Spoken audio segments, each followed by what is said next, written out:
வணக்கம் மக்களே, இது நியூஸ் 18 தர்பார். நான் உங்க எழில். ஆஹா ஆஹா ஆஹா ஆஹா, வெயில் ஒரு பக்கம் வெளுத்து வாங்கினாலும் இந்த பக்கம் சட்டசபையில் அப்படியே அனல் பறக்கிற பேச்சு இல்லைன்னாலும் அமைதியான முறையில் ஆனால் குத்தலும் குதக்கமா சில பேச்சுகள்லாம் ஓடிச்சு.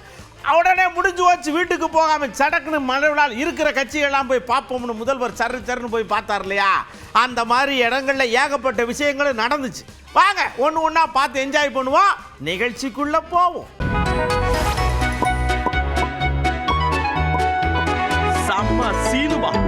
சம சீனுமாக்குள்ள போறோம். ஐயா கருப்பு ஐயா, உங்க வேலை முடிஞ்சு வச்சு நீங்க ஓரமா இருங்க, நாங்க இப்போ பிரபாகர் ஐயாவை தூக்கி எடுத்து உட்கார வைக்க போறோம் அப்படின்னு செங்கோட்டை ஐயா ஒரு பக்கமும் இந்த பக்கம் உதயநிதி ஐயாவும் அப்படியே கூட்டியாந்து சடக்குன்னு உட்கார வச்சு அழகு பார்த்து.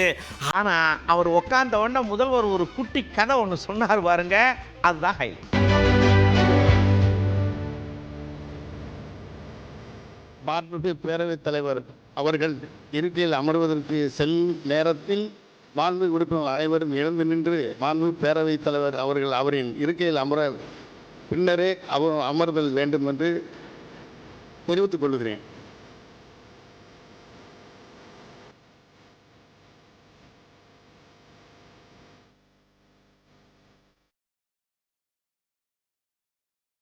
அப்படியே அப்படின்னு மைக் எடுத்து பேசி லண்டன்ல அப்படின்னு ஆரம்பிச்சு ஸ்பீக்கரை பத்தி ஒரு கதை சொன்னார். இந்த கதை எதிர்கட்சி தலைவருக்கு தான் அப்படின்னு எல்லாரும் காதை அப்படி கூர்மையை தீட்டிட்டு கேட்டுட்டு இருந்தாங்க. கடைசியில் அது சபானா இருக்கு. மன்னராட்சி இருந்த காலத்திலேயே அங்க பாராளுமன்றம் இயங்கியுள்ளது. அக்காலத்தில் அனைத்து அதிகாரங்களையும் பெற்ற மன்னரும் இருந்தார், பாராளுமன்றமும் இயங்கியது. அங்கே மன்னர் ஒரு பணியை செய்ய வேண்டும் என்று விரும்புவார். பாராளுமன்றம் அவருடைய விருப்பத்தை பெரும்பாலும் நிராகரிக்கும்.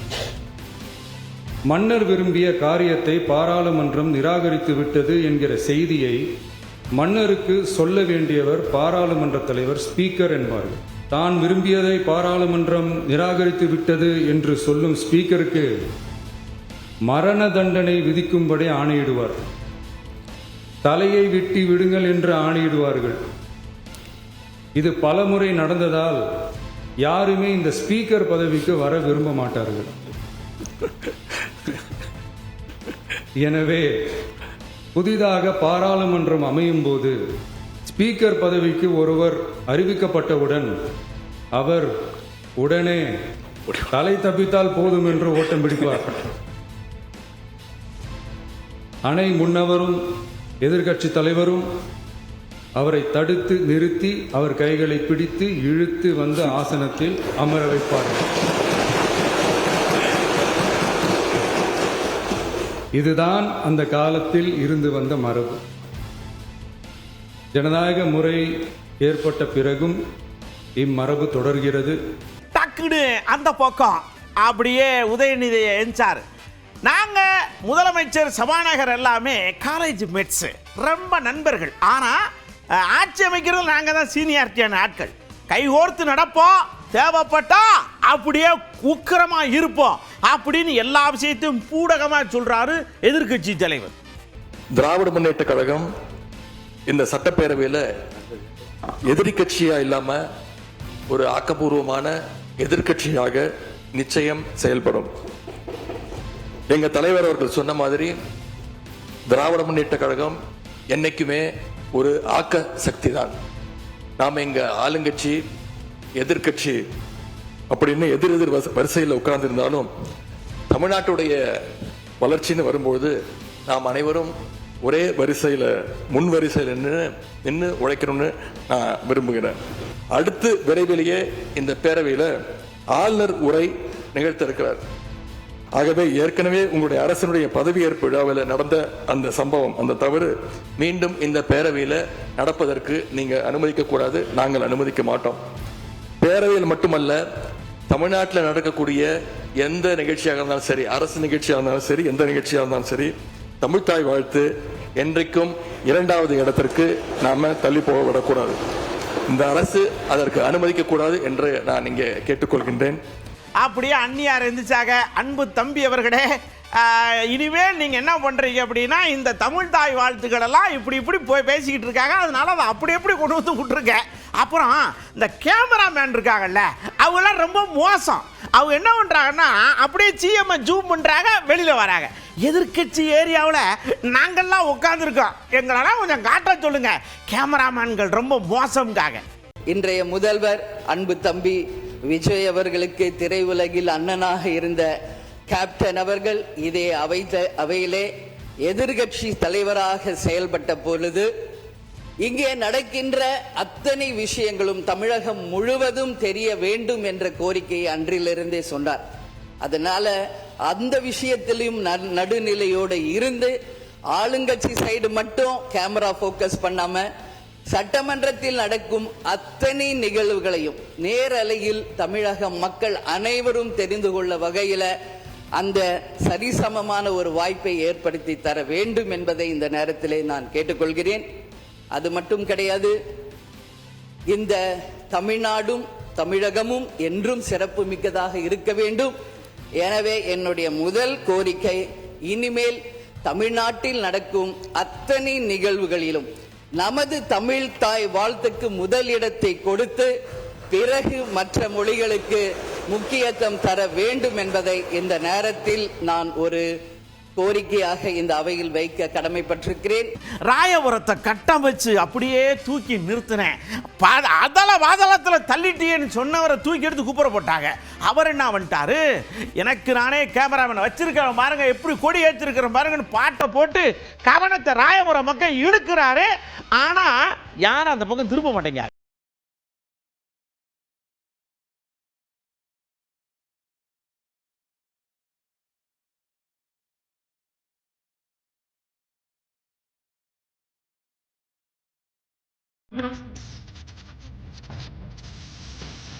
தோல்வியை ஏற்றுக்கொள்ளுதல்ங்கிறது ஒன்று, ஒத்துக்கொள்ளுதல்ங்கிறது ஒன்று. அதில் ரெண்டாவது வகையில் சிவி சண்முகையா ரொம்ப பெருமைப்படுறார். நாங்கள் வெளிப்படையாக சொல்கிறோம், தோத்துட்டோம், ஆனால் தோக்கலை அப்படிங்கிற மாதிரி ரெண்டா பிளந்துட்டார்ல. இந்த பக்கம் ஒரு குரூப், அந்த பக்கம் ஒரு குரூப். இப்போ அது வாட்டுக்கு ஓடிக்கிட்டு இருக்கு, எங்கே ஓடும் தெரியல. அனைத்து இந்திய அண்ணா திராவிட முன்னேற்ற கழகம் தலைமையிலான தேசிய ஜனநாயக கூட்டணி இந்த தேர்தலிலே நாங்கள் தோல்வி அடைந்திருக்கிறோம். அதை நாங்கள் முழுமையாக ஒத்துக்கொள்கிறோம். இந்த கூட்டணி தோல்வியடைந்திருக்கிறது. இன்றைக்கு அனைத்து இந்திய அண்ணா திராவிட முன்னேற்ற கழகம் என்ன செய்ய போகிறது? இந்த இயக்கத்தை காப்பாற்றப்பட வேண்டும், நிலைநிறுத்தப்பட வேண்டும்.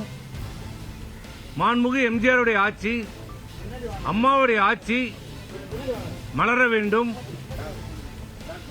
என்ற நிலைப்பாட்டிலே அனைத்து இந்திய அண்ணா திராவிட முன்னேற்ற கழக தொண்டர்களும் நிர்வாகிகளும் சட்டமன்ற உறுப்பினர்களும் இன்று உள்ளோம். நாங்க ஏன் தனியா எல்லாரும் வந்திருக்கோம் தெரியுமா? மனசு வெந்து போச்சுங்க, வெந்து போச்சு. ஒத்த சொல்லல எங்களை சடக்குன்னு இப்படி கூட்டி வந்துட்டார்லாம். இதுக்கு காரணம் எடப்பாடி தாங்க. என்னன்னு கேட்டா, நான் முதலமைச்சர், எனக்கு டிஎம்கே சப்போர்ட் பண்ணுதுன்னு சொல்றாருங்க. இதெல்லாம் நியாயமா, அடுக்குமா? நாம எப்படி இருந்தோம், இப்படி பண்ணலாமா? கொஞ்சம் இறங்கி வாங்க எடப்பாடி ஐயார் அப்படின்னு இவர் சொல்றார். இவர் சொல்லும் பொழுது ஓபிஎஸ் ஐயா கதறினது எனக்கு கொஞ்சம் ஞாபகத்துக்கு வருது. திராவிட முன்னேற்ற கழகத்தினுடைய ஆதரவோடு நல்லா புரிஞ்சுக்குங்க, எந்த திமுகவை நாங்கள் எதிர்த்தோமோ அந்த திமுகவுடைய ஆதரவோடு அனைத்து இந்திய அண்ணா திராவிட முன்னேற்ற கழகம் என்னை முதலமைச்சராக தேர்வு செய்ய ஒப்புக்கொண்டிருக்கிறார்கள். அதற்கு நாம் ஒத்துக்கொள்ள வேண்டும் என்று சொன்னபோது பெரும்பான்மையான சட்டமன்ற உறுப்பினர்கள், இன்னும் சொன்னால் அனைத்து சட்டமன்ற உறுப்பினர்களும் அந்த முன்மொழிவுக்கு யாரும் சம்மதிக்கவில்லை, ஏற்றுக்கொள்ளவில்லை. இன்னும் சொன்னால் பேரதிர்ச்சிக்குள்ளானோம். எப்படி இதையெல்லாம், இப்படி ஒரு திட்டத்தை எப்படி சொல்கிறார், எப்படி மனம் உருகிறது, எப்படி எந்த எண்ணத்தில் இதை சொல்றார்? அப்படி திராவிட முன்னேற்ற கழகத்தோடு இணைந்தால் அனைத்து இந்திய அண்ணா திராவிட முன்னேற்ற கழகம் என்பதை இல்லாமல் போய்விடும் என்று நாங்கள் கருத்தை சொன்னோம். இது தவறு, இது வேண்டாம் என்று நாங்கள் சொன்னோம். அப்படி இருக்கின்ற போது அதை ஏற்க மறுத்தார்கள், ஒட்டுக்கொள்ளவில்லை. இலையில அப்படியே வாட்டம் தென்படுது, அப்படியே தண்ணியை தெளிச்சு அப்படியே மருந்து அடிச்சு இலைய துளிர்க்கலாம் அப்படின்னு நாங்க நினைக்கும் போது சில பேர் ஐயா விசிலு ஊதுனா இலை துளிருங்காக, அதனால நாங்க அந்த பக்கம் நிக்கிறோம். ஊத முடியுமா முடியாதா தெரியலங்கார். அனைத்து இந்திய அண்ணா திராவிட முன்னேற்ற கழகம் இனி எந்த கூட்டணியிலும் இல்லை. தேர்தலுக்கு முந்தையே இந்த கூட்டணி எந்த கூட்டணியிலும் இப்போது இல்லை. நாங்கள் இப்போது அனைத்து இந்திய அண்ணா திராவிட முன்னேற்ற கழகம் புதிய முடிவை எடுக்க வேண்டும். இந்த கட்சி காப்பாற்றப்பட வேண்டும், புத்துயிர் கொடுக்கப்பட வேண்டும், மீண்டும் அம்மாவுடைய ஆட்சி அமைய வேண்டும், புதிதாக நாம் கூட்டணி அமைக்க வேண்டும் என்ற நிலைப்பாடை எடுத்தோம். அதன்படி தீர்மானத்தின்படி மக்கள் தீர்ப்பை ஏற்று இன்றைக்கு வெற்றி பெற்றிருக்கிற முதலமைச்சராக இருக்கிற தமிழக வெற்றி கழகத்தினுடைய தலைவரை, அந்த ஆட்சியை ஆதரிப்பது என்று அனைத்து இந்திய அண்ணா திராவிட முன்னேற்ற கழகம் சட்டமன்றத்தினுடைய கூட்டத்திலே தீர்மானம் நிறைவேற்றப்பட்டு முடிவெடுக்கப்பட்டது. இரண்டாவதாக சட்டமன்றத்துடைய அனைத்து இந்திய அண்ணா திராவிட முன்னேற்ற கழகத்துடைய சட்டமன்றத்தினுடைய குழுவினுடைய தலைவராக எங்களுடைய கட்சியினுடைய தலைமை நிலைய செயலாளர் முன்னாள் அமைச்சர் திரு SP வேலுமணி அவர்களை சட்டமன்ற குழு தலைவராக தேர்ந்தெடுக்கப்பட்டிருக்கிறார். நீங்க உடனே ரெண்டாக உடைந்தது அதிமுக, அப்படியே ஒரு அணி இப்படி ஒரு அணி அப்படின்லாம் நீங்க ஹெட்லைன் போட்டு பெருமைப்பட்டுக்கலாம்னு எதிர்பார்க்கவே பார்க்காதீங்க. அதிமுகங்கிறது ஒரு பெரிய பேருந்து, அங்க முன்னாடி எடப்பாடி ஐயா இருக்கார், பின்னாடி இதுல நாங்க இருக்கிறோம், அவ்வளவுதான் மேட்ரு அப்படின்னு அழகா கொண்டு போறாரு வேலுமணி ஐயா.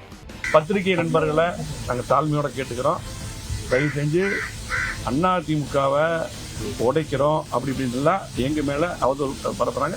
எங்களது அருமையான TV சண்முகம் தெளிவாக சொல்லிட்டாரு. இது சிலரால் பரப்பப்படுகிறது, எங்களுக்கு அந்த நோக்கமே கிடையாது. புரட்சி தலைவர் MGR அவர்கள் ஆரம்பித்த கட்சி, இப்போ நானும் TV சண்முகம் தங்கமணி இது நாங்கள்லாம் ஆரம்பத்தில் கட்சி ஆரம்பித்த போது எங்களுடைய தந்தையான அந்த கட்சி தோங்கணும். ஆகவே அந்த நோக்கமெல்லாம் கிடையாது.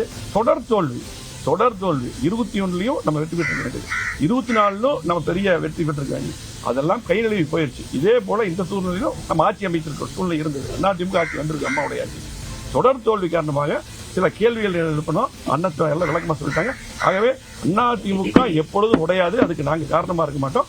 அண்ணன் சொன்ன மாதிரி ஒரு ஆரோக்கியமா இப்ப பொதுக்குழு கூட்டி பொதுச் செயலாளர்கள் கண்டிப்பா ஒரு ஆரோக்கியமா அது முடிவெடுத்து கட்சி கட்டுக்கோப்பா போகணும். ஆகவே அதுக்கு அவரும் இறங்கி பண்ணணும். நன்றி, வணக்கம்.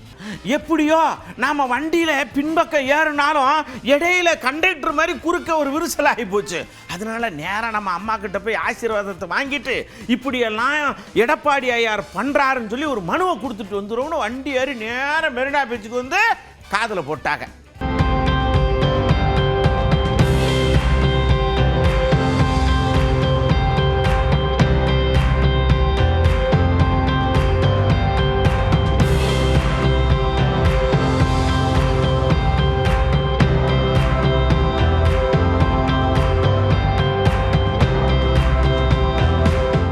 பாருங்க, அந்த குறிப்பு பூரா பொய்யா சொல்லிக்கிட்டு இருக்கு. ஏன் இப்படி சொல்றாங்கன்னு அவங்களுக்கு பிரிஞ்சு ஓடணும்னு ஆசை இருக்கு, போயிருக்காங்க. அதை விட்டு தேவையில்லாத சொல்லிட்டு இருக்காங்க அப்படின்னு சொல்லி எடப்பாடி ஐயார் தரப்பு கொந்தளிக்குது. 40 பேர் கையெழுத்து போட்ட பேப்பர் இருக்கு. என்னத்துக்கு நாங்க அப்புறம் பாண்டிச்சேரியில் வச்சோம் நினைச்சிய, கூத்தூர் வச்சா இப்படித்தான் குதிச்சு ஓடிடுவாங்கன்னு தான் பாண்டிச்சேரியில் வச்சோம். TV சண்முகம் அவர்கள், எடப்பாடியார் அவர்கள் திராவிட முன்னேற்ற கழகத்தோடும் கூட்டணி பேசினார்கள், அதை பேசினார்கள், இதை பேசினார்கள் என்று அவதூறாக அறவே இல்லாத ஒரு செய்தியை அவர்கள் எடுக்கிற முயற்சிக்கு லாபம் சேர்க்கிற வகையில், கழகத்தவர்களை தம் பக்கம் ஈர்க்கிற வகையில் ஈர்ப்பதற்காக, சட்டமன்ற உறுப்பினர்களை தம் பக்கம் ஈர்ப்பதற்காக அவதூறான தவறான தகவலை தந்து கொண்டிருக்கிறார். என்றைக்குமே திராவிட முன்னேற்ற கழகமும் அனைத்து இந்திய அண்ணா திராவிட முன்னேற்ற கழகமும் எதிர்க்கட்சியாக தான் பயணித்துக் கொண்டிருக்கிறது என்பது எல்லோரும் அறிந்தது. இதுதான் இன்றைக்கு இருக்கிற நிலை. அனைத்து இந்திய அண்ணா திராவிட முன்னேற்ற கழகத்துடைய பொதுச் செயலாளராக இருக்கிற எடப்பாடியார் அவர்களிடம் எடப்பாடியார் தான் சட்டமன்ற கட்சி தலைவர் என்று 47 பேரும் எடப்பாடியாரோடு சேர்த்து 47 பேரும் எடப்பாடியார் தான் கட்சி தலைவர், சட்டமன்ற கட்சி தலைவர் என்று கையெழுத்து விட்டு போட்டிருக்கிறார்கள். அந்த கடிதத்தை சபாநாயகரிடத்தில், பேரவைத் தலைவரிடத்தில் ஒப்படைத்திருக்கிறோம். அந்த அடிப்படையிலே தான் எடப்பாடியார் அவர்கள் கட்சியினுடைய சட்டமன்ற கட்சியினுடைய கொறடாவை மற்ற நிர்வாகிகளை நியமித்திருக்கிறார்கள். இதுதான் இப்போதைக்கு நடந்திருக்கிற ஒன்று. அப்படியே திருமானன்ட்ட அண்ணா இந்த மாதிரி 2 பேரும் சேர்ந்து உங்களை இப்படி இப்படி அப்படி அப்படி அப்படின்னு கேட்டா எனக்கும் அந்த செய்தி காற்றுல வந்து சடக்குன்னு விழுந்துச்சு. ஆனால் அது சரியான விஷயமா எனக்கு படலை, அதனால் நான் ஒத்துக்கிறல, அதனால இப்படி அரசியல் இப்படி போச்சு அப்படிங்கிறாரு. இதில் எங்கே என்ன இருக்குன்னு எல்லாருக்குமே கொஞ்சம் குழப்பத்தில் இருக்கு. நீங்கள் சொன்னதை போல ஒரு தகவல் இருந்தது உண்மைதான். ஆனால் அதற்கு நாங்கள் இணங்கல் முதல்வர் யார் இப்போ அதிமுக தரப்பில் இருந்து அணுகினாங்களோ, அதிமுக தரப்பில் யார் அணுகினார்கள், அதற்கு நாங்கள் உடன்படவில்லை என்பதனால்தான் இந்த முடிவை நாங்கள் எடுக்கிறோம். உண்மை நீங்க இப்ப எடுத்திருக்கக்கூடிய இந்த முடிவு, நாங்கள் இந்த முடிவு வந்து உயர்நிலைக்குழு எடுத்த முடிவு. அமைச்சரவை பங்கேற்பதா கூடாதா என்பது குறித்த விவாதம் தான் 11 மணிக்கு மேல் நடந்தது. ஐயா OS மணி ஐயா, திருமான இப்படி ஒரு விஷயத்தை இது பண்ணி சொல்றாங்க, நாங்களும் அரசலாக கேள்விப்படுதோம். இது எந்த அளவுக்கு உண்மைன்னு கொஞ்சம் சொல்லுங்கண்ணா. இந்த பாருங்க, இங்கேருந்து பிரிஞ்சு போனாங்கண்டா. அதில் இந்த சிவி சண்முகன் ஒருத்தர் இருக்கார்ல, அவர் வந்து ஏதாவது ஒரு ஊடுகலப்பை பண்ணிக்கிட்டே இருப்பார். அவர் தான் இந்த வேலையை பார்த்து விட்டுக்கிட்டு இருக்கார். அப்படியெல்லாம் எதுவுமே நடக்கலைங்க, எல்லாம் அணையுங்கார். அதாவது மந்திரியாக வேண்டும், பொறுப்பை கைப்பற்ற வேண்டும், அதிகார பதவிக்கு செல்ல வேண்டும் என்கிற ஆசை அவர் அந்த மாதிரி பேச வைக்கிறதே தவிர, புரட்சித் தலைவர் எம்ஜிஆருடைய கட்சியை, புரட்சித் தலைவர் அம்மா அவர்கள் வளர்த்தெடுத்த கட்சியை எடப்பாடியார் அவர்களால் இன்றைக்கு சிறப்பாக நடத்தப்பட்டு வருகிற இந்த இயக்கத்தை தொண்டர்களுடைய எண்ணத்தோடு, நிர்வாகிகளுடைய எண்ணத்தோடு பொதுச் செயலாளர் எடப்பாடியார் அவர்கள் முடிவெடுக்கிறார்கள், வழிநடத்துகிறார்கள். திருமாவளவனை முதலமைச்சராக அதிமுகவும் திமுகவும் பேசினாங்க, அதை மறுப்பதற்கு இல்லை அப்படின்னு திருமாவளவன் சொல்லியிருக்காங்க. அதாவதுங்க 1000 சொல்லுவாங்க அவங்க. இப்போ நீங்களே ஒரு செய்தி போட்டீங்க, நான் பார்த்தேன். இவர் ஆனந்த், புஷி ஆனந்த் வந்து பொதுச் செயலாளர் எடப்பாடியார் வீட்டுக்கு வந்தாரு, இதோ பாருங்கள் காரை, இதோ பாருங்கள் உள்ளே இருக்கிறார் அப்படிலாம் செய்தி போட்டீங்க. இல்லை உண்மையா? இந்த பக்கம் RS பாரதி ஐயாட்ட போயிட்டு இந்த விஷயத்தை கேட்டோன்னு, இந்த பாருங்க, அரண்டவன் கண்ணுக்கு இருண்டதெல்லாம் பேயின்னு சொல்லுவாங்கல்ல, அந்த மாதிரி எதுக்கு எடுத்தாலும் திமுகவை உள்ள இழுக்கிறதே இவங்களுக்கு வேலையா போச்சு. 6 மாசத்துக்கு தொந்தரவு பண்ண மாட்டோம், தம்பி விஜய் ஆளட்டும் அப்படின்னு எங்கள் ஐயா சொன்னாரா இல்லையா? நாங்கள் ஏதாவது பேசணுமா? தம்பி வாட்டுக்கு வந்தார், கட்டி பிடிச்சும் சால்வையை போட்டும் போனாங்களா? இவ்வளோதாங்க மேட்ரு. கற்பனைக்கு எட்டாததெல்லாம் பேசுறது அவங்க வேலை, போய் அங்கே போய் கேளுங்கட்டார். சண்முகத்தை போன்றவர்களுக்கு அவர்கள் போவதற்கு ஏதேனும் காரணம் வேண்டும் என்பதற்காக எங்களை காரணம் காட்டிவிட்டு அவர்கள் வெளியேறுகிறார்கள். ஆக அவர்களால், குறிப்பாக சிவி சண்முகத்தை பற்றி உங்களுக்கெல்லாம் தெரியும், தொடர்ந்து பதவியிலே இருந்தவர். 2021 கூட அவர் தோற்ற உடனே 2022 MP ஆகிட்டார். இப்போ அதற்கு ராஜினாமா பண்ணியிருக்கார். ஆக சில பேருக்கு பதவி அரிப்பு இருக்கும். அகில இந்திய அளவில் கூட எடுத்துக்கிட்டாலும் பிஜேபியில் இருக்கவங்க காங்கிரஸ் ஆட்சி வந்தால் காங்கிரஸுக்கு போவாங்க. காங்கிரஸில் எங்களோட ராஜ்யசபாவில் 5 பேர் காங்கிரஸ் தான் பிஜேபியோட மந்திரி ஆகிட்டோம். இதெல்லாம் வடநாட்டில் இந்த கட்சி மாறுகிற கலாச்சாரங்கள்லாம் இருந்தது. ஆனால் தமிழ்நாட்டில் இதுவரையிலே 60 ஆண்டு காலமாக மேலாக, ஏன் 52 தேர்தலிலிருந்து இதுவரையில் தமிழ்நாட்டில் கட்சி தாவறது, மைனாரிட்டி அரசு என்றெல்லாம் பார்க்காத ஒன்று இப்பொழுது ஏற்பட்டிருக்கிறது. இந்த நேரத்தில் எங்கள் தலைவர் தெளிவான முடிவெடுத்து நாங்கள் எதிர்க்கட்சியாக செயல்படுவோம் என்று சொல்லிவிட்டார். இன்றைக்கு எங்களுடைய கட்சியின் சார்பில் எதிர்க்கட்சி தலைவராக இருக்கிற உதயநிதி ஸ்டாலின் அவர்களும் தெளிவாக சட்டமன்றத்திலே தன்னுடைய உரை ஆற்றியிருக்கிறார். ஆகவே அவர்கள் உடைவதற்கு எங்களை காரணம் காட்டுவது என்பது அவர்கள் திசை திருப்பதற்கு மட்டுமல்ல, ஏதோ ஒரு காரணத்தை தேடிக்கொண்டு அந்த காரணம் போவதற்கு முடிவு எடுத்து விட்டாங்க. பழமொழி சொல்லுவாங்க, எவ்வளோதான் நீ பூட்டி ஒருத்தர் வச்சாலும் ரொம்ப நாளுக்கு வச்சிருக்க முடியாது, அதுக்காக உடச்சிட்டு போவான்னு சொல்லுவாங்க. அதுபோல் இவர்கள் பூட்டி வைக்கப்பட்டிருக்கிறவர்கள் கதையை உடைத்து கொண்டு போவதற்குரிய காரணங்களை தேடி அடைகிறார்கள். அதற்கும் திமுக எந்த காலத்திலும் இப்படிப்பட்ட ஒரு முடிவை நான் முதல்ல தேர்தல் முடிவு வந்த உடனே சொன்னேன். அது 2 பேரும் இணைஞ்சு எடுக்க போகிறேன். These are speculations and rumours சொன்னேன். I made it very clear அந்த very next day itself. அதுதான் இன்னி வரலையும் எங்களுக்கு ஸ்டாண்ட். அவ்வளோதான். அப்படியே சட்டப்பேரவையிலிருந்து தாரகை கட்பட்டவங்க சரன்னு வந்தாங்க. அக்கோ வந்து ஒரு பேட்டியை போட்டு போங்க அப்படின்னு எல்லாரும் கூப்பிட்ட உடனே சரன்னு வந்தாங்க. வந்த உடனே அவங்களுக்கும் அந்த மைக்குக்கும் கொஞ்சம் பயங்கர டிஸ்டர்பன்ஸ் இருந்துச்சு. இருங்க தம்பி அப்படின்னு சொல்லி சடக்குன்னு அங்கிருந்து ஒரு இதில் மேலே ஏறி நின்று அப்படி மைக்கை போட்டு பிடிச்சி பேசினா வருங்க. என்ன தெரியலையா போலாமா? என்ன கீழ் தான் போட நான் என்ன பண்றதுக்கு?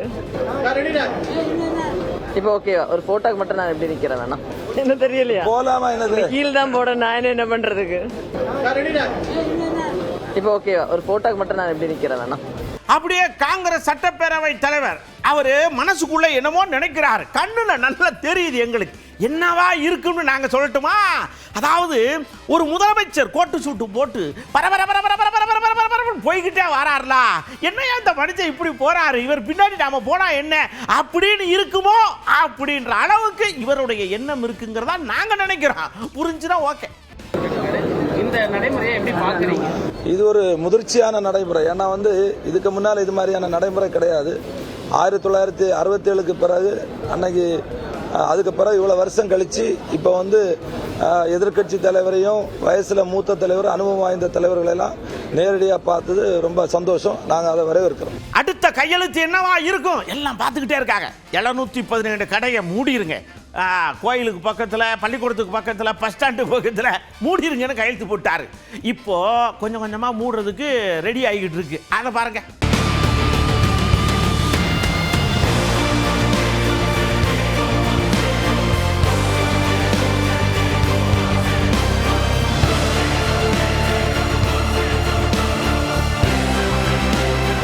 அப்படியே சடக்குன்னு ராஜேஷ்குமார் வராரு. இந்த கையெழுத்து அவருக்கு ரொம்ப பிடிச்சி போச்சு. பார்த்தீங்களா, மட சைலண்டாக கையெழுத்து போட்டு படிக்கிட்டே இருக்காரா. பிடிச்சி போச்சுங்க. எங்களுக்கு தெரிஞ்சு என்னமோ அப்படியே போயிடுவார் போல் இருக்கு அப்படின்ற மாதிரி தோணுது. தமிழகத்தில் இயங்குகின்ற மதுபான கடைகள் கிட்டத்தட்ட 717 மதுபான கடைகள், பள்ளிகள், அதேபோல் கோயில்கள், பேருந்து நிலையங்கள், மக்கள் கூடுகின்ற அதிகமான இடங்களில் அந்த மதுக்கடைகளை முழுமையாக அகற்றப்படும் என்ற ஒரு வரலாற்று சிறப்புமிக்க ஒரு அறிவிப்பை அறிவித்திருக்கிறார்கள். அதற்கும் காங்கிரஸ் கட்சி சார்பாகவும் சட்டமன்ற காங்கிரஸ் கட்சி சார்பாகவும் எங்களுடைய வரவேற்பையும் வாழ்த்துதலையும் நாங்கள் இந்த நேரத்தில் தெரிவித்துக் கொள்கிறோம். அப்படியே சௌமியா இன்சாக அவங்க எப்பயுமே எந்த ஒரு விஷயத்திலுமே பாமக என்ன பண்ணோம்னா நாங்கள் அதுக்குள்ளே இருக்கோங்கிறத காட்டிக்கிட்டே இருப்பாங்க. நாங்கள் தாங்க கேஸ் போட்டோம் இந்தியா முழுக்க வச்சமில் ஒரு 90,000 கடையை மூடுறதுக்கு. அதே மாதிரி தான் இப்போ 717 நீங்கள் மூடுறோம்னு சொல்கிறீங்க, அப்புறம் சந்துக்குள்ள அந்த பக்கமாக திருப்பிட போறிய அப்படின்னு கேட்காங்க. அதாவது நாங்கள் தான் அதுக்குள்ளே எல்லாத்துலேயும் பயணப்படுறோம்ன்றதை சொல்லாமல் சொல்லிக்கிட்டே இருக்காங்க. பாட்டாளி மக்கள் கட்சி கடந்த காலங்களில் மது ஒழிப்புக்காக மிகப்பெரிய சட்ட போராட்டங்களை நடத்தி உச்சநீதிமன்றம் வரை சென்று நெடுஞ்சாலை, அதாவது நேஷனல் ஹைவேஸ், அதில் இருக்கக்கூடிய 90,000 மதுக்கடைகளை சட்ட போராட்டத்தின் மூலம் மூடிய கட்சி பாட்டாளி மக்கள் கட்சி. அது உங்க எல்லாருக்கும் தெரியும். ஏன்னா தேசிய நெடுஞ்சாலைகளில் உள்ள மதுக்கடைகளால் சாலை விபத்துகள் அதிகமாக நடந்து நிறைய குடும்பங்கள் நடுத்தருவில் நிற்கப்பட்டார்கள். நிறைய இளம் விதவைகளும் குடும்ப தலைவர் இல்லாமல் கஷ்டப்பட்டாங்க. அந்த நிலைமை வரக்கூடாது, சாலை விபத்துகளை தடுக்கப்பட வேண்டும். அதுவும் தமிழ்நாடு அதிகமான சாலை விபத்துகள், குடியால் ஏற்படும் சாலை விபத்துகளுக்கு முதலிடம் தமிழ்நாடு, அதிகமான இளம் விதவைகள் இருக்கும் மாநிலமும் தமிழ்நாடு என்ற அவப்பெயரை போக்க வேண்டும் என்பதற்காகவே உச்சநீதிமன்றம் வரை சென்று தேசிய நெடுஞ்சாலைகளில் உள்ள 90,000 மதுக்கடைகளை மூடிய ஒரே இயக்கம் பாட்டாளி மக்கள் கட்சி. அதனால அதே போல தமிழ்நாட்டில் கிட்டத்தட்ட 3,000 மதுக்கடைகளை, 3,000க்கு மேல் மதுக்கடைகளை நாங்கள் மூடி இருக்கின்றோம். சாலை ஓரம், அதான் நெடுஞ்சாலை ஓரம் இருக்கிற மதுக்கடைகள். அதே போல இன்றைய முதல் நிகழ்வாக 717 மதுக்கடைகளை மூட அரசாணை வெளியிடப்பட்டிருக்கிறது. அதை கண்டிப்பாக அமல்படுத்த வேண்டும். அதை சந்து கடைகள் இல்லாமல் பாதுகாக்க வேண்டும். அப்படி இருந்தால்தான் பெண்கள் பாதுகாப்பு உறுதி செய்யப்படும். இன்றைய சட்டப்பேரவை நிகழ்வுகள் இப்பொழுது நிறைவு பெறுகிறது. மீண்டும் 9:30 மணிக்கு நாளை தொடங்கும் அப்படின்னு சபாநாயகர் அனௌன்ஸ் பண்ணி முடிச்ச உடனே லஞ்ச் எல்லாம் முடிச்சோன்னா வண்டி எப்படிங்க நேரம் அந்த பக்கம் காதர்மையை பார்க்க போவான், அந்த பக்கம் திருமாவளவனை பார்க்க போவான், அப்படியே வரிசா வண்டி போய்கிட்டே இருக்கலாம். நேற்று விடுபட்ட ஆட்களை பூரா 2 போய் பார்த்து வந்துட்டார்.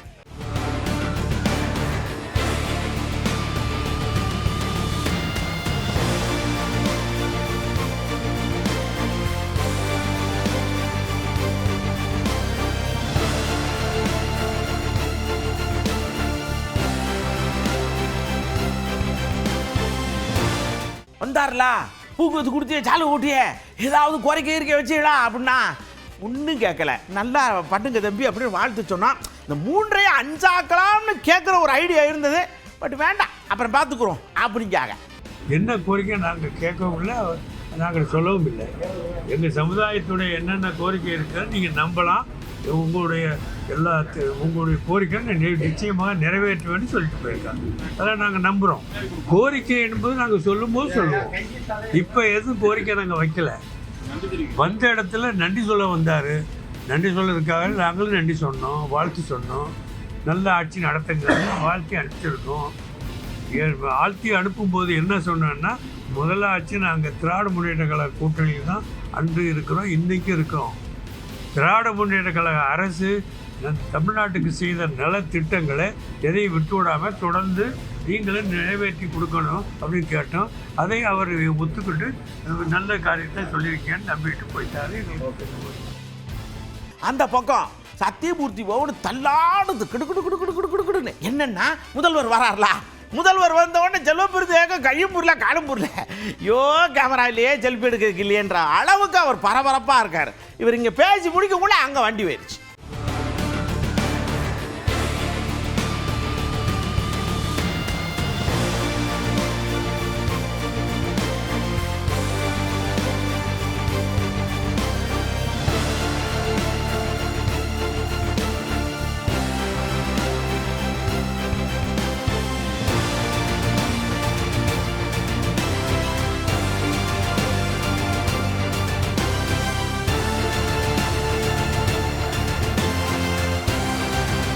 செல்வ பெருந்தகையா பார்த்தாச்சு. வண்டி அடுத்து நேரம் எடப்பாடியா இப்படி தான் போகணும். எல்லாம் ரெடி ஆகிட்டு இருக்கிற நேரத்தில் வண்டி சர்றன்னு போயிடுச்சுலா.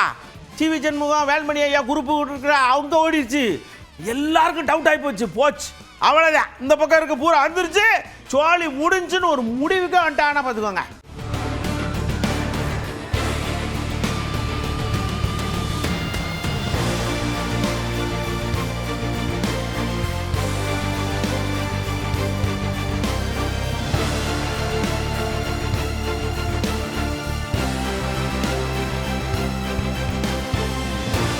பண்ருட்டி ஐயா அப்படியே பண்ருட்டி ஐயான்னு உடனே நீங்கள் அவரை நினச்சிக்க கூடாது. இப்போ இருக்கிற எம்எல்ஏ அவர் என்ன பண்ணாருன்னா, பதவி இருக்கும்போது ஜெயலலிதா அம்மா போனது பார்த்து அழுகிறார்.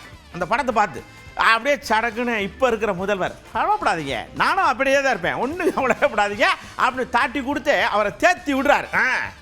மாண்பு புரட்சி தலைவி அம்மா முதல்ல வந்திருக்கிற புரட்சி தலைவி அம்மா அம்மா எங்களுக்கு ஆவது பண்ணுங்க.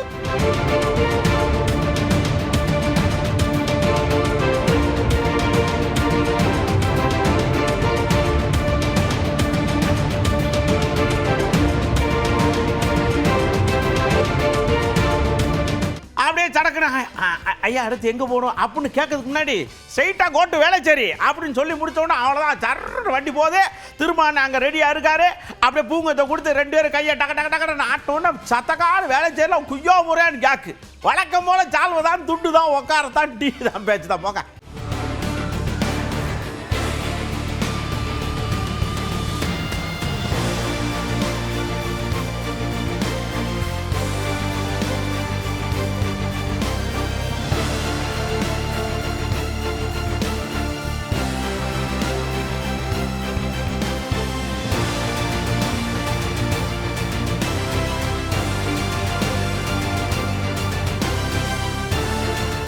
அப்படியே நம்ம வேலைச்சேரில் அப்படியே பூங்கத்தெல்லாம் கொடுத்து முடிச்சுட்டு சரி அவ்வளோதான் கிளம்பிடுவான்னு பார்த்தா பெருசாக ஒரு பிரேமு திரும்ப என்ன கொடுக்காருல, சட்ட புத்தகத்தினுடைய முதல் ஏரியா அப்படியே எடுத்து கொடுத்துட்டு இதை அடிக்கிறதுக்கு தான் நிறைய பேர் கங்கணம் கட்டிருக்கான், பார்த்துக்கிடுங்க தம்பி அப்படின்னு சொல்லிட்டு அண்ணன் சொல்கிறாரு. தம்பியோடைய அணுகுமுறை கொஞ்சம் வித்தியாசமாக இருக்கு, நல்லா இருக்கு ஆனால் இது அப்படியே தொடரணும், நல்லா இருக்கு அப்படிங்கார்.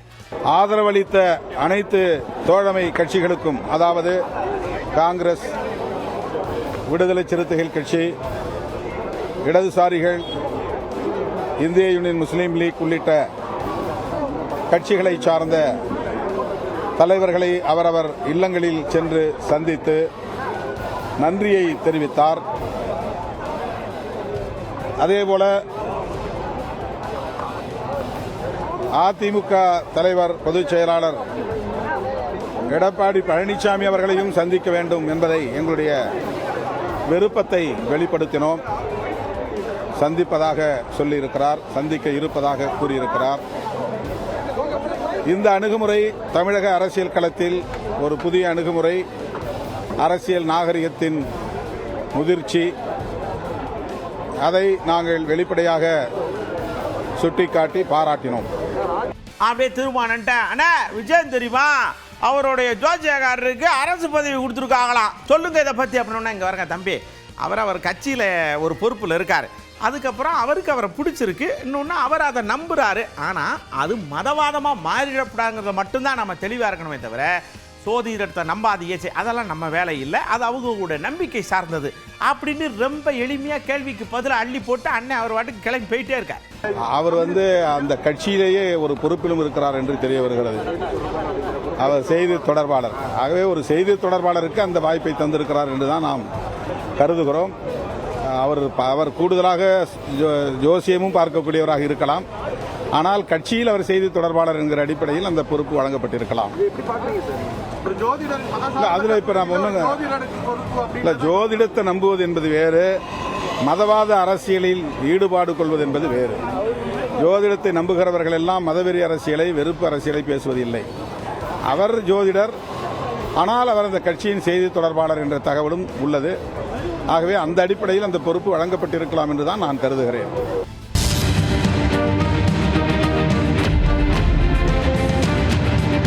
அப்படியே மக்களை கூப்பிட்டோம், இனிமேல் வீட்டில் உட்காந்து வேலை பார்த்தாங்க அப்படின்னு ஐயா பேசினார்ல. அதாவது ஒர்க் ஃப்ரம் ஹோம் மோடில் வேலையை பாருங்க, பெட்ரோலை அதிகமாக யூஸ் பண்ணாதீங்க அப்படின்னு நம்ம மோடி ஐயா சொன்னார்ல. நமக்கெல்லாம் ஒர்க் ஃப்ரம் ஹோம் ஒர்க் பண்ணணும்னு ஆசை தான், ஆனால் வேலை நம்ம வேலை அப்படி கிடையாதுல்ல. என்ன நினைக்கேன்னு கேட்டோம், இந்த ஐடி ஃபீல்டை தவிர மீது எல்லாருமே வேற லெவலில் பதில் சொல்கிறாங்க. இந்த போது பதட்டம் இல்லை, பொதுவாகவே எரிபொருள் தேவைங்கிறது நாளுக்கு நாள் அதிகரிச்சுட்டே வந்துட்டு இருக்கு. அதோட தேவை குறைக்கணுங்கிறது ஒரு தவிர்க்க முடியாத ஒரு சூழல். இந்த நேரத்தில் இப்போ தட்டுப்பாடு உள்ள நேரத்தில் இப்போ மோடி இந்த கோரிக்கையை வச்சிருக்கிறது ஒரு வரவேற்க உண்டு. நான் ஃபர்னிச்சர் கடை வச்சிருக்கேன். எங்களை மாதிரி ஆளுகள்லாம் மதுரை போயிட்டு வந்து பர்ச்சேஸ் பண்ணிட்டு வந்தால் தான் தொழில் பண்ண முடியும். என்னுடைய வேலை டெய்லரிங்கு. நான் ஒரு ஜவுளி கடை முன்னாடி உட்காந்து வேலை பார்க்குறேன். நான் வீட்டில் இருந்துட்டா வீட்டில் இருந்து எப்படி கஸ்டமர் வந்து என்னை வீடு தேடி வந்து கொடுப்பாங்க. நானே டீ கடை நம்பி தான் நான் என் குடும்பம்லாம் இருக்கு. இப்போ என்னையும் வீட்டிலேருந்து வேலை பார்க்க சொன்னாருன்னா நான் வீட்டில் உட்காந்துட்டேன்னா நானே டீ குடிக்க வெளியில் வர முடியாது. விவசாயத்துக்கு கண்டிப்பாக டிராக்டர் வேணும், லாரி வேணும் ஓட்டுறதுக்கு, நாங்கள் போகிறதுக்கு 2 வீலர் வேணும். எல்லா வசதியும் இருந்தால் தான். பெட்ரோல் டீசல் எதுவுமே குறைச்சி எங்களால் செய்ய முடியாது. டீசல் பெட்ரோல்லாம் சேமிக்கலாம் தான், இருந்தாலும் தினக்கூலிகள் கஷ்டப்படுவாங்களே, அதெல்லாம் சாத்தியமில்லாத ஒரு விஷயம் தான் அது. அப்போ எங்களுக்கு செலவுக்கு யார் பணம் கொடுப்பா, எங்களுக்கு சாப்பாடு யார் கொடுப்பா? நாங்கள் வெளியில் போய் வேலை பார்த்தா தான் எங்களுக்கு எல்லாமே கிடைக்கும். வாடகை கொடுக்கணும், மற்ற பிரச்சனை எல்லாமே இருக்குது. ஆனால் மினிமம் வேலைக்கு வந்தால் தான் எதாக இருந்தாலும் பண்ண முடியும். நாங்கள் வருமானத்துக்கு தேடி போனால் தானே எங்களுக்கு வருமானம். மளிகை கம்பெனி தான் ஒர்க் பண்ணுறேன். வீட்டில் இருந்துட்டு என்னென்ன வேலை பார்க்க முடியும், வீட்டில் இருந்து ஒரு வேலை பார்க்க முடியாது. நம்ம வியாபாரம் பார்த்துட்டு இருக்கோம். நம்ம ஒரு பொருளை முதல் போட்டு அதுலேருந்து லாபத்தை எடுத்து அப்படி தான் வியாபாரம் பார்க்குறாங்க. முக்கால்வாசி பேர் அப்படி தான் வியாபாரம் பார்த்துட்டு இருக்காங்க. ஐடியில் வேலை பார்க்குறவங்க ஒரு ஆள் தான் வீட்டிலேருந்து வேலை பார்க்க முடியும். மற்றபடி அன்றாட உள்ள தினக்கூலி, ஒரு கொத்தனார், ஒரு உப்பளத்து வேலை போகிறவங்க, ஒரு காரியமா எல்லா தொழில் அப்படிங்கிற 60% பேர் தினக்கூலி தான் இருக்காங்க. அன்றாடம் வேலை பார்க்குறவங்க, அன்றாடம் வருமானம் வரவங்களுக்கு வீட்டிலேருந்து வேலை பார்க்குறது ஒரு ரொம்ப சிக்கலான விஷயம். பாரத பிரதமர் மோடி அவர்கள் அறிவித்துள்ள ஒர்க் ஃப்ரம் ஹோம் என்ற நிலைப்பாடு தற்போதைய சூழலில் ஏற்றுக்கொள்ள முடியாத ஒன்று. வேலைக்கு போனாதான் சம்பாதிக்கும் போது இது சாத்தியப்பட்டு வராது. இது வரைக்கும் நீங்க பார்த்த தர்பார்ல உங்களுக்கான விஷயங்களோட நாம பயணப்பட்டிருப்போம். அடுத்தும் இதே மாதிரி ஏகப்பட்ட விஷயத்தோட நாம தர்பார்ல சந்திக்கலாம். அதுவரை உங்களிடமிருந்து அன்பும் பண்பும் பாசத்தோடும் விடைபெற்றுக் கொள்வது உங்கள் அன்பு நண்பன் எழில். வணக்க மக்களே.